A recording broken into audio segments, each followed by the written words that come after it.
The sword was already in his hand. The crowd was already watching, and his son was already on his knees in the snow. All he had to do was finish it. He had done it before. To enemies, to traitors, to men who had broken the law and paid for it with their lives. He had never hesitated, not once, until now, because the man kneeling in the snow before him was not an enemy, was not a stranger, was the boy he had taught to hold a sword, the boy who had his mother's eyes, the boy he had carried on his shoulders through the first winter he ruled this clan. And the law, his law, said he had to end it. The crowd held its breath.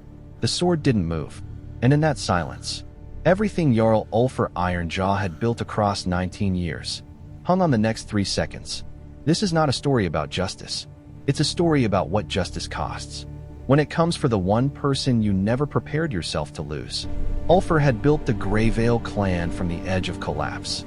19 years ago, he inherited a leaking longship, weak alliances, hungry warriors, a clan that 3 neighboring jarls had already decided was finished.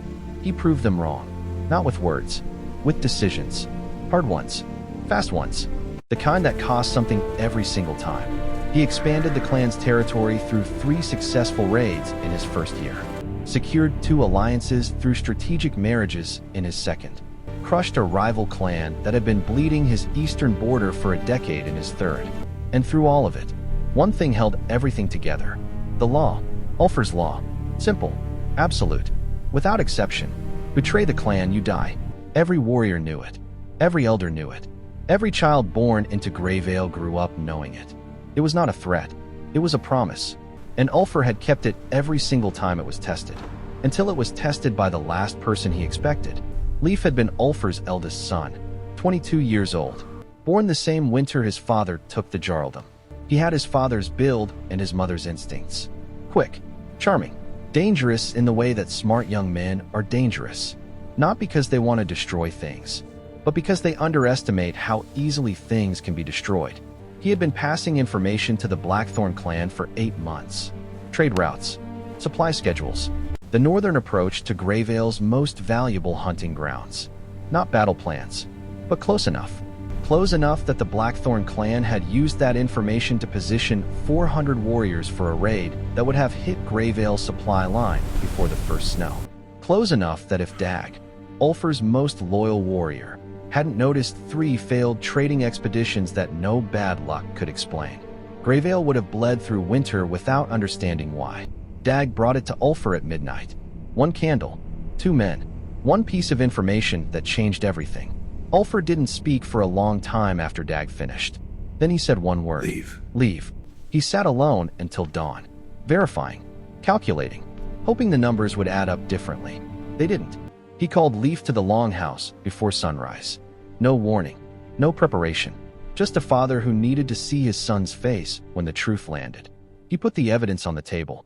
Leif looked at it, then looked at his father, and didn't deny it.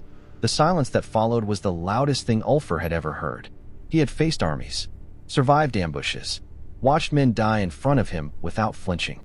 Nothing had prepared him for a silence that sounded like that. Why? Why, he said. Leif looked at the table, then back up. I wanted to know if you would hold the law or hold me. Before we go further, where are you watching from? Drop it in the comments. And subscribe if you haven't yet. These stories only get deeper from here. The council met at dawn. Word had already spread. By the time the 12 senior warriors gathered in the Great Hall, the entire settlement knew what was happening. They lined the walls outside, silent, waiting. Inside the hall, Ulfar stood at the head of the table, his son in chains to his left. 12 men who had followed him for years, watching from both sides. The evidence was presented. The law was read. The sentence was clear. Death. Every warrior in that room knew it. Every warrior in that room was watching Ulfar's face, because this was the moment that would define everything he had ever said about the law. Either the law was the law, or it wasn't. One of the elder warriors spoke. Jarl Ulfar, the council awaits your confirmation. The hall was absolutely silent. Ulfar looked at his son. Leif met his eyes, didn't look away, didn't beg, didn't break. Just looked at his father the way a man looks when he has accepted what is coming and stopped trying to change it. Ulfar stood. The warriors straightened. And he said something nobody in that hall expected. There is a clause in our law that most of you have never needed. A man condemned may earn back his life through an act of equal value to what he cost. He looked at Leif. My son gave the Blackthorn clan our northern supply route. He knows their plans, their timing, their numbers, their approach, because he gave them everything they needed to build those plans. He looked back at the council. He will go north alone. No warriors, no backup. He will use what he knows to stop what he started. If he returns with proof the raid has been neutralized, he lives. If he runs, I will find him myself. He picked up his sword from the table, and I will finish what the law started this morning.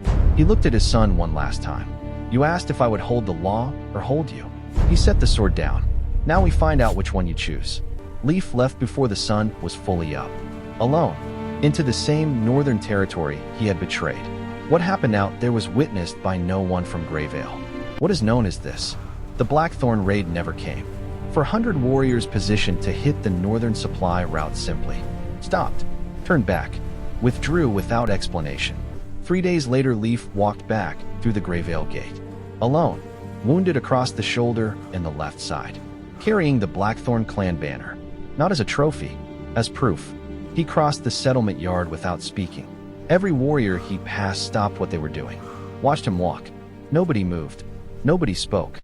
He walked into the great hall, set the banner on the table in front of his father, and stood. Ulfar looked at the banner, at the wounds, at his son's face. For a long time he said nothing. Then he stood, crossed the room, stood before Leif. You asked if I would hold the law or hold you. Leif met his eyes. I held the law, Ulfar said quietly. The law gave you a door. You walked through it. He put his hand on his son's shoulder. You are not forgiven. Forgiveness takes longer than 3 days. But you are alive. Alive means you have time to become something worth forgiving. Don't waste it. Leif didn't. He served Greyveil for 20 more years. Without title, without position, without ever asking for more than what each day offered. He earned back trust the only way it can be earned. One decision at a time. One day at a time. Never rushing what cannot be rushed. And Ulfar Ironjaw, the Jarl who held the law for 19 years without bending it, learned something on that morning that no raid or battle or hard winter had ever taught him. That the strongest laws are not the ones that never bend. They are the ones built with enough wisdom to know when bending is the only way to hold. What would you have done, standing in that hall with your son in chains and 12 warriors watching? Would you have found the door inside the law? Or would you have let it decide for you? Tell us in the comments. New stories every week. Subscribe to Beneath the Surface Stories, because it's never just about the battle. It's about what happens beneath the surface.